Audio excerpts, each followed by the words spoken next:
Check, check. Yeah. Mic check 1 2 1 2. Ladies and gentlemen, welcome to another Candid conversation. You hear the soulful voice over there, yeah? Hey. Right.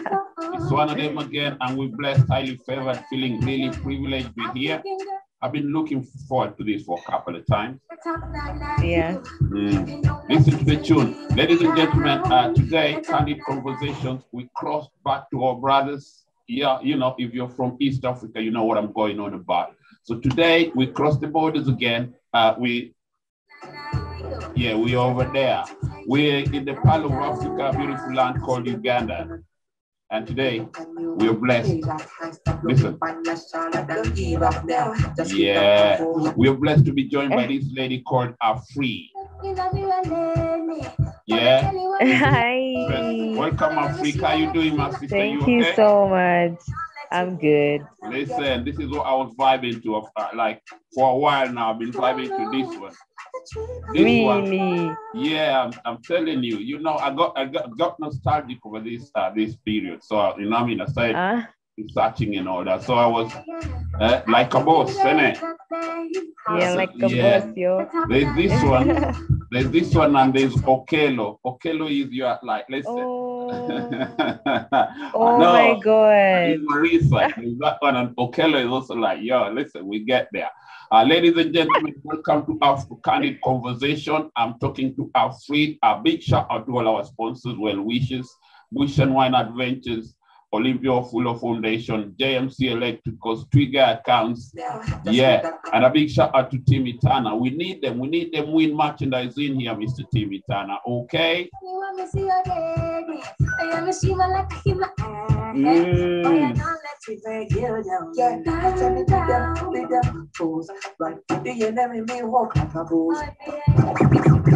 My sister, thank you very much for taking this time. Afrie. Thanks for having me, Lopo. How have you been keeping in these heavy times? The COVID, Corona, and all that. How have you been keeping? I've been good, actually. I've been really good, emotionally, physically, mentally. I've been quite good. Yeah. Yeah. That is a beautiful thing to do. Like this time, it's one of the situations where it's just a simple question: how you keeping? Opens up all these times. Yeah. You know what I mean? I know. How are you holding up, though? Yeah. We've had better days. Yeah. You know what I mean? Yeah. Yeah. We've had better days, but yeah, we thank God we're here and all that, right? So we're grateful. I get that. Yeah, we're grateful. Listen, my sister, I did my research, hitting my people on the ground, you know, and like they put me on you like it was like sometime last year. And I told you, I've been vibing to Okello a lot because it's just that mellow thing. And it's a bit, I'll tell you what I think. Yeah, it's a bit, your writing and your vocal and all, your whole package is unique, just to say the difference. Oh, really? Right? Thank you. No, I'll be honest, right? It's unique. Yeah. It's kind of new. So anyway, it's refreshing. It's refreshing. Oh, that's a good thing. Yeah, it's refreshing. Yeah. It's on a lane of its own, and it's very welcoming. Yeah. It's very African at the same time. The sonics are so unique. Yeah. Right? Yeah. So thank you. Now, honestly, welcome. I live to discover things like this. You know what I mean? So yeah. Maybe in your own voice, can you just break it down to us? Give us a background. You start, how it came around to getting to where you are right now. Yeah, okay. I'm actually surprised you mentioned Okello because I haven't even recorded it yet, but like it was just it was a YouTube video, and I was in a phase of my life where I was doing Afrie bites.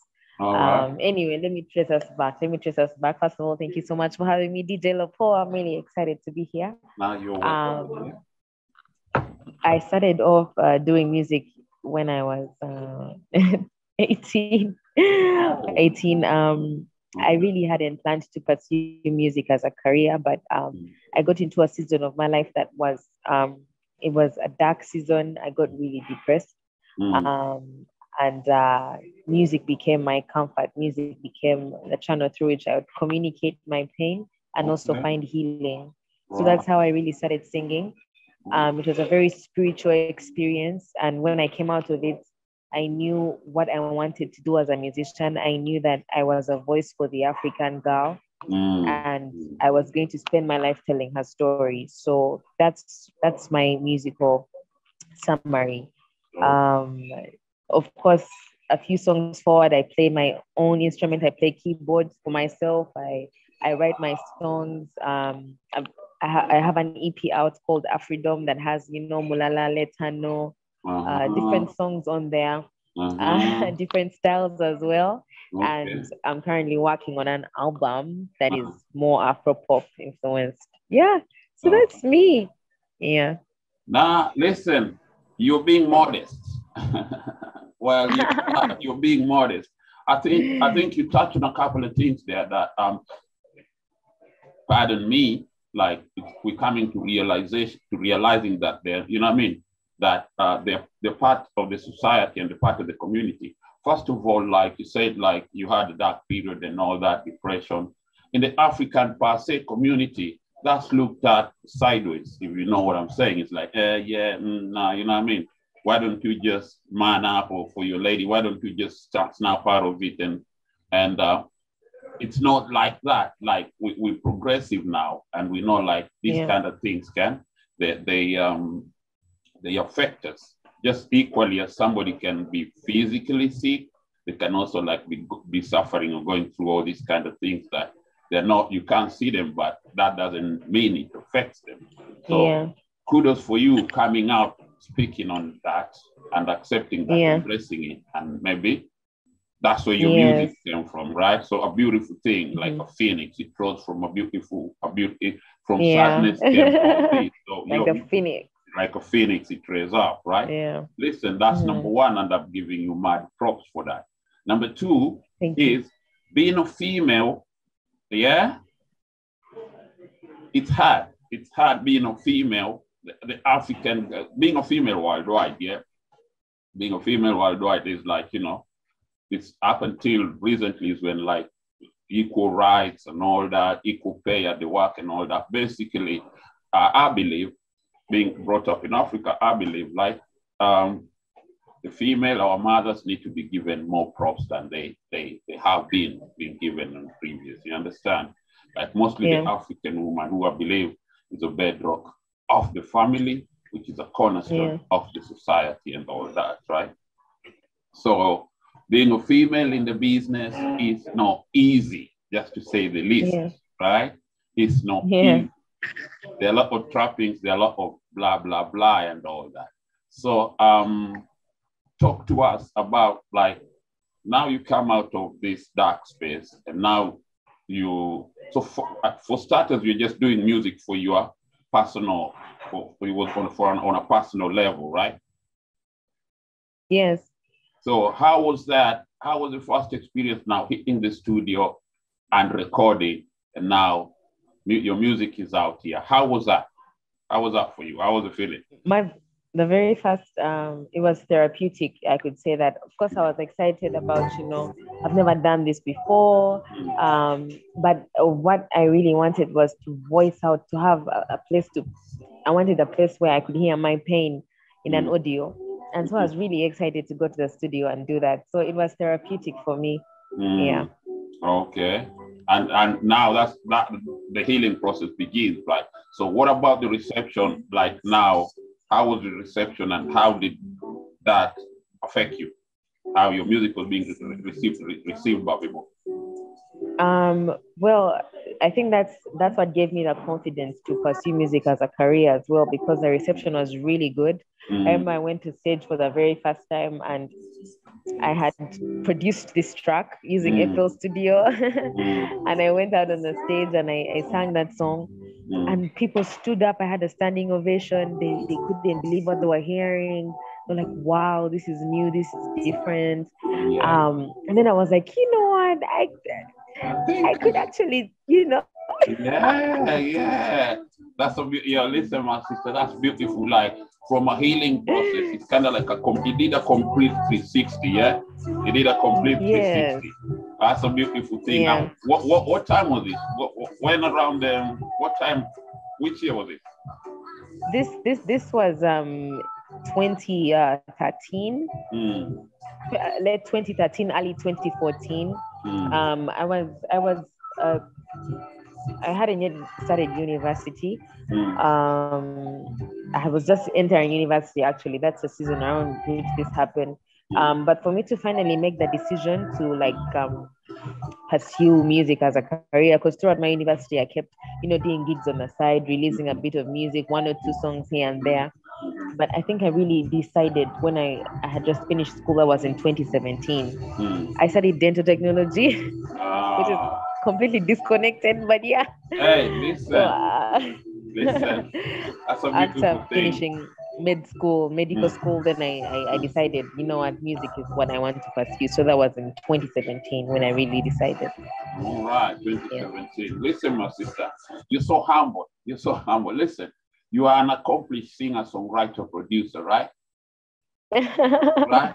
Who studied dental technology on the side. Come on, man. Not a lot of females, even men, not a lot of people can say that about themselves. Like, if it was me, everybody would know that the moment I step in the room, I'm like, listen, it's DJ Lopobat, I'm also a chef, okay? I'm also, I can give gourmet, It's sometimes it's nice when you flex a little bit, my sister. It's nice when you flex a little bit. I get. No, but I think it's you kind of, how can I say?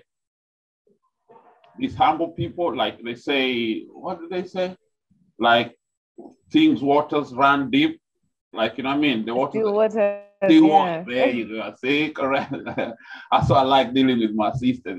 They always put you up on game. Right? Yeah, they say still waters run deep. You see them people who are too chatty and all that. Nah, that's all they can do, right? Now talk to me. Who are so it's now 2017. You're in uni around 2013. You're doing gigs on the side and that kind of thing, right? So who are the kind of artists locally in the scene around Champara? Who are the kind of artists that that kind of inspire you, or you were like aspire to be, or you saw something in them and you're like, who influenced you? What were the sounds that were going around? What are the sounds? Okay. Locally? You mean locally? Yeah. I'm going to be very honest. Locally, there was I wouldn't give a name of a specific musician that I was looking up to. That's also partly because in 2013, Uganda is still a small country and our industry is still growing. And at that point in time, it wasn't versatile. It did not have like a diverse array of sounds. Or we have what they call Chudandali, which is a Ugandan sound. Like it sounds like a watered down reggaeton, and it's the constant, had been the constant, was all over the market. And so things like soul music or pop music or like pop soul or funk or Afro or something were not big on the market then, which is why when I stepped out to do my music, people found that was filling a certain void. And so we were new on the scene. Cool. There are now quite a number of Afro soul musicians, pop musicians here and there in Uganda. We're still rising up, I would say, but it's still a new thing to most of the market. That's a beautiful thing. So you're one of the trendsetters out there, you know what I mean? You set in the trend, which is a beautiful thing, right? And on the family team, because being a female and now you're in uni and now you're coming to dad and moms and you're telling them, Mom, after this dental thingy, I'm gonna be a musician. I don't think so, my daughter. I don't see that happening. You are supposed to be a dental technician. You're supposed to be a dental doctor. How was that conversation? How did that one go? Not as bad as you may think. I'm quite I'm a strong-headed individual, and my mother is a supporter of like empowerment and like she's one of those women. My father, it was a bit harder for him which is why he just said, you know what, I don't know where this music thing has come from. But do me a favor, just get me the degree. Those papers. Yeah, I know. That's what I'd say the same. I'm telling you. I'm like, okay, you can go fumble over there with your guitar. But that's all right. But I want to see. So yeah, I think that's exactly what he said. And I remember graduation day, I was like, Daddy. Yeah, this one's for you. And then you give him a big they are I would say that my mother is very pro everything I'm doing. Yes. And even right now, she's still extremely supportive. My father still like tries to understand it, but he really doesn't understand it. He's like on the side, but he's doing what he can as a father to support. I know. Listen, yeah, I'm excited. Listen. Yeah, I mean, last year I got a nomination. I was nominated in the Afrie Awards. Okay. That were held in Nigeria. And I traveled with my mom. She was like, you know what, I'm coming to support you. So that's cool. That's progress. No, listen, and which it is happening like right now. It wasn't in our settings earlier on where, you know what I mean, where like unlike the Western world where my kid is a musician and all that, and they'd encourage that and like, but now seeing like with the progression of everything, the world becoming a global village, having kids with TikTok accounts making money and turning into millionaires, everybody's seeing it and they're like, okay, so long as like what your dad said, that's what I'm saying, what your dad says is what I would say. I say, basically he was telling you, I need that balance. You know what I mean? Yeah. I need that balance. Yeah. That's basically what you're telling you. And I'm going to take it a step further. When you're not there, when it's just with his boys, with his mans, you're like, yo, you know something, yeah? You know my girl, yeah? You know my daughter. Yeah, no, right. When you're not there, she's talking, I bet he's telling them, yeah, my daughter is, he's even going to South Africa, you know, with the music. You know what I mean? He's gonna put one on them like that, cause but it's a beautiful thing. You know I'm right, isn't it? You know I'm right. Yeah. Listen, from the EP, what's the name of the EP? Afreedom. Fembi, isn't it? Oh. So you did my homework. I know you did your homework. Yeah, that's true.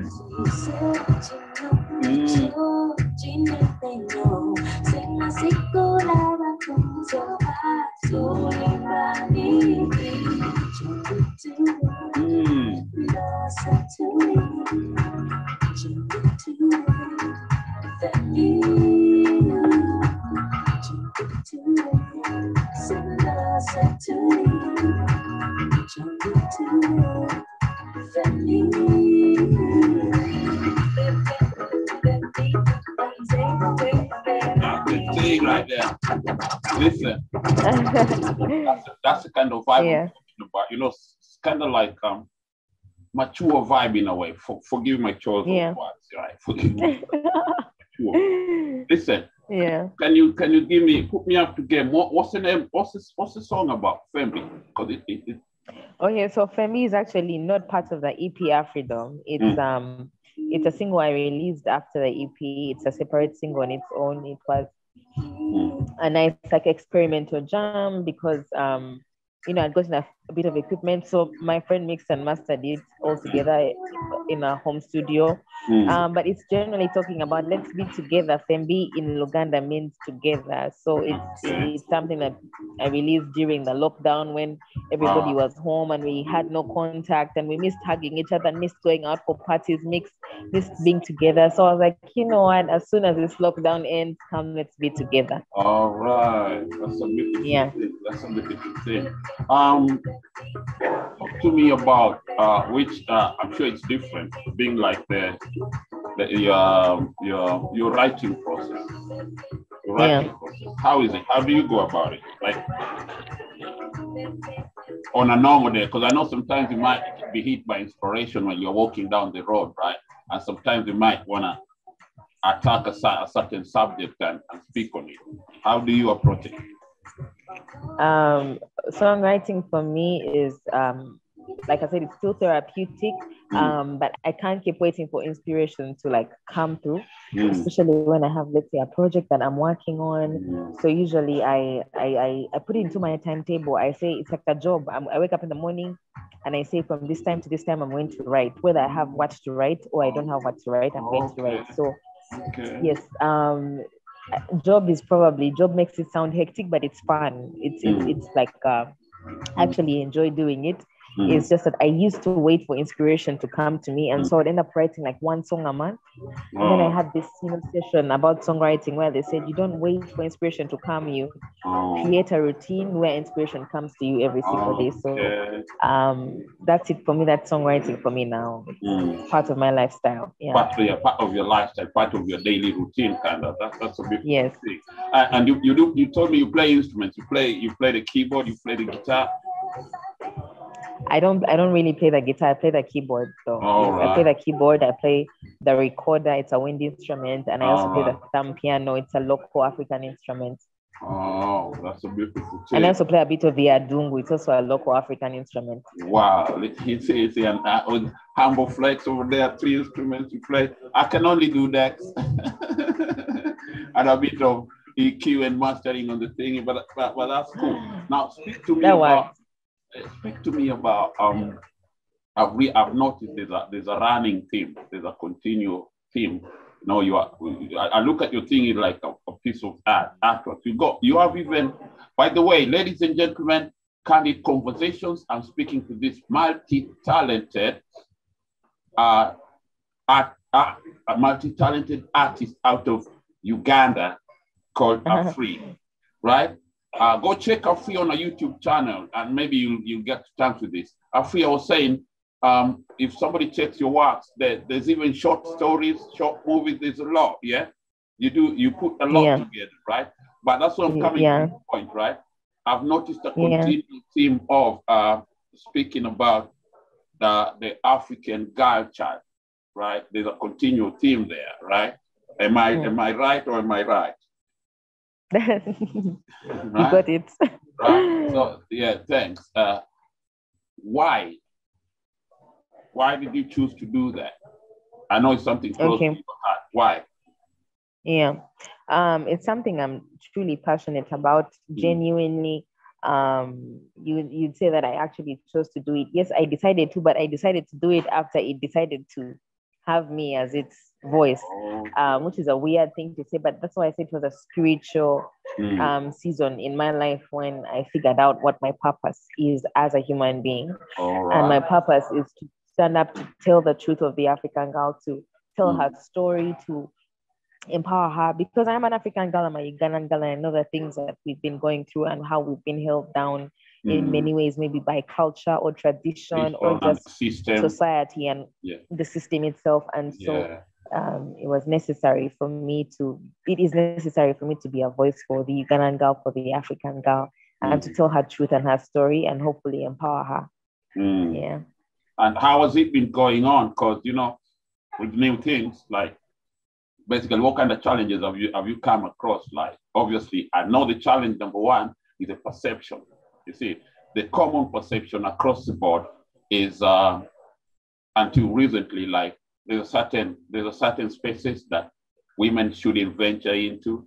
Like, shouts out to just the other day, maybe out of the tragedy of the passing of the first president. Now we got the first female president in Tanzania, which is kind of something historical. So I know the first thing you must have come across was perception, like this is no space for a female, the female should be over here. So what are the challenges have you come across? Okay. From my experience, I did not really come across that perception challenge very strongly, especially here in Uganda. There's so many women in the entertainment industry, in the entertainment scene, so it's not a new thing. Okay. It's not really a new thing. Perception is it's rooted in people's minds. But the thing with music and entertainment is it's much softer. It's fun, it's softer, so you don't even when I come across and I'm singing a song like Let Her Know, the song I got nominated in the Afrima Awards, and that talks about bold, it talks about empowering the African girl. It's not coming off as a slap or a blow to society. It's fun, it's music, it's soft, it's soothing, and so it's coming off as an inspirational. It's like, yes, very well. It's just like a velvet, like a pillow, and so that's how people have received it. And so, in terms of perception and delivering my message, I haven't found much of a challenge, and also because of the social climate right now, people are willing to hear about women's rights and empowerment and so it's like I have fallen on fertile ground. My message falls on fertile ground. In a way. That's a very good thing. That's weird. Let's listen to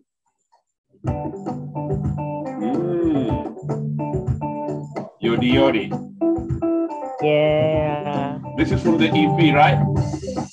Yes.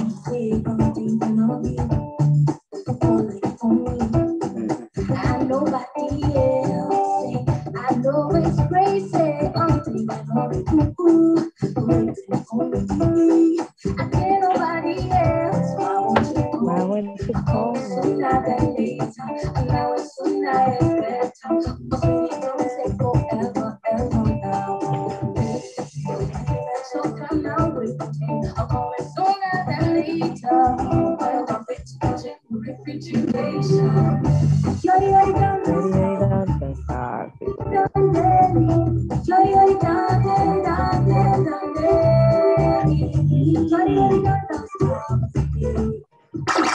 What's the name of the EP again? Afreedom. Afreedom. Yeah, ladies and gentlemen, when you link up to this, check out the Afreedom EP on all digital platforms. And yeah, check out Afrie. A big shout out to all our sponsors, well wishers. Win, Timitana, we need you on them jumpers and things, man. A big shout out to Bush and Wine Adventures and everybody that's gonna log on. Like a big shout out to JML Electricals and all that. Listen, my dear, I meant to ask you this, right? So, moving forward, right? The EP has been out for a bit. Guys, go check out that EP, and you're talking to us about there's an album coming soon, right? So in this, just who are the artists you worked with, even in your previous EP? I've noticed somebody, and is there other artists you're working with on your coming album? Okay.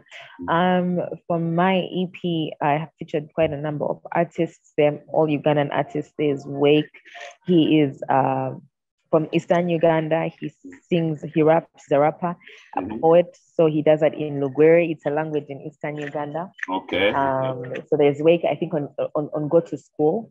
And then there's Control AD. It's a group of instrumentalists, really dope instrumentalists in Uganda. So those are the two artists I feature, Control AD and Wake.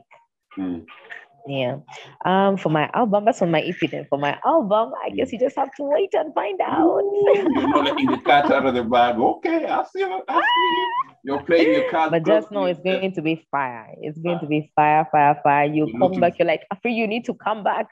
You just said it. I was about to tell you, once this thing drops, we need you back here to talk about more and how it's going forward. We need you to come in back and let us know what's up. And you just mentioned it on the sidebar like that. Being from Kenya, Swahili and all that, I've had a bit of, Swahili terminologies and thingy in your music, right? And this is the bit where I kind of think we are blessed to have that most other artists don't. It's kind of like you're multilingual, right? You can, like you see, you can go from a dialect to Swahili to a language to maybe to 3 different dialects or something, right? Yeah. So is that intentional? And if it is, why? How can I say this? Sorry. It's all right.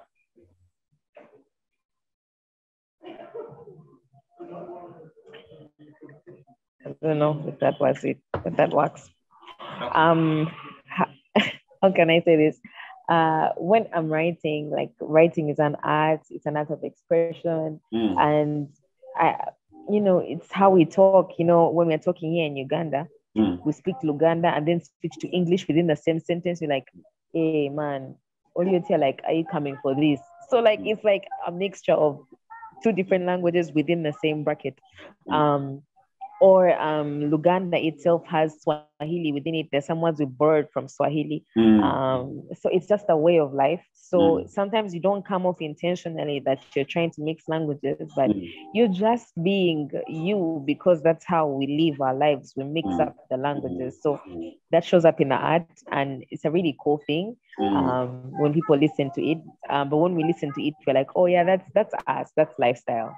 Yeah, it really works because it drags somebody else in, you know what I mean? Especially like so being like we're regional and there's different dialects and that kind of thing, and then it quickly I'm drawn in once you drop in a Swahili word, and I understand exactly what you're saying because most of East Africa towards Central Africa it's Bantus. It's mostly like Bantu, so there's a common denominator in the terminologies and the dialects. So once you hear that, kind of your ear picks it up subconsciously. Exactly. You understand? Yeah. Your ear picks it up subconsciously, and you're like, oh, rewind. What did she say? What did she say? And that's a beautiful thing. And once you mix that with English, it's kind of like that makes it international now. You see what I'm saying? That kind of makes it national. Because then, and it's evident right now, right? It's evident right now because I've been in clubs around London and here in the UK and things, like as a DJ and all that. And Afrobeat is on the rise like never before, right? Yes. And that's the thing though. So they get the vibe of the song, which is a beautiful thing.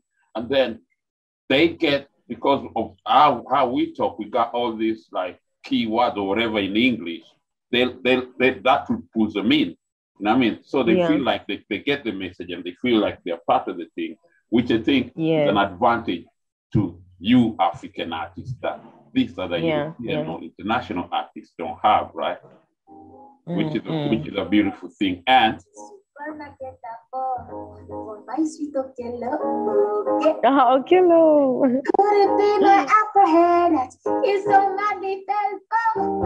love this tune. Sweetness, no weather. Look like you need umbrella. Please come to my shelter. A few miles from one day care. Your Rolex to supermarket one for my sweet Okello. Okay. Could it be my African? It's on my default. And I get this guy Okello. It's in my telemundo. You see, you're killing me. You're telling me Okello, you're telling me. I'm like, oh God, he's funny. I love that. Thank you. Yeah, just a minute. I need to record that song. I mean. Yeah, that's a big tune. Like, so see, I'm privileged. So maybe that should be in the album, my God. That should be. Now that you're saying it, like this should be, because like the love you have shown for it, I might even change its name to Lopo. Don't kill me. Oh, man. You're making me feel 6 feet tall over here. Listen. Do your thing, girl. Do your thing. Right. It's been nice. It's been lovely. Unfortunately, we got a part, yeah. So I know. Any last words to your fans or anything?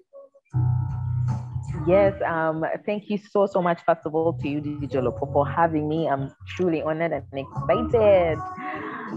Thank you to the sponsors as well. And then my fans, first of all, the new ones that I have gained, welcome to the Afrie Club. And then to all those that are watching in, thank you for being with a sister for all this time.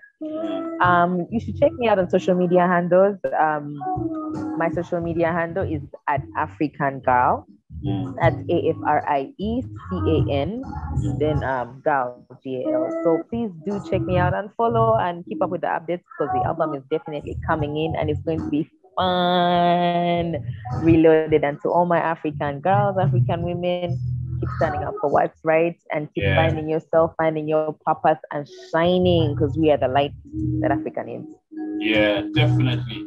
Yeah. Life begins with the woman, African woman. They are the queen. You're the queen. Thank you, Queen, very much for honoring us here at Candid Convo. Pleasure. You feel pleasured. Yeah. And blessing. Listen, my God, I need you back once the album is out. You know, I need you back once the album is out. Right? That's okay. Yeah. It's been nice. It's been lovely.